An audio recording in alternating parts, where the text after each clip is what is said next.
NBI ang ilang miyembro ng media kaugnay ng investigasyon sa mga banta ni VP Sara sa isang online press con.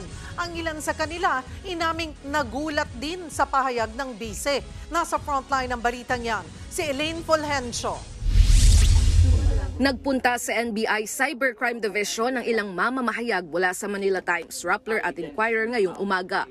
Ipinasabi na sila ng NBI kaugnay sa naganap na online conference ni Vice President Sara Duterte noong nakaraang buwan. Kasama ang mga miyembro ng media sa online press con kung saan tahasang sinabi ng bise na may kinontrata siyang papatay kina President Bongbong Marcos Jr., First Lady Liza Araneta Marcos at House Speaker Martin Romualdez. Isa-isang kinuhanan ng pahayag ng NBI ang mga taga-media kasunod ng ginagawang investigasyon sa banta ni VP Sara. Ayon sa mamamahayag ng Manila Times na si Red Mendoza, nagulat siya nang ipatawag ng NBI. I was told na I kept calm, pero of course I'm pretty much surprised.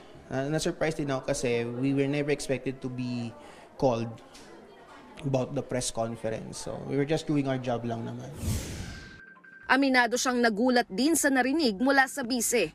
I felt a little uncomfortable. Medyo uncomfortable lang. Pero I remained calm kasi I was on the Zoom call. I had to act professionally kasi I have to ask follow-up questions pa.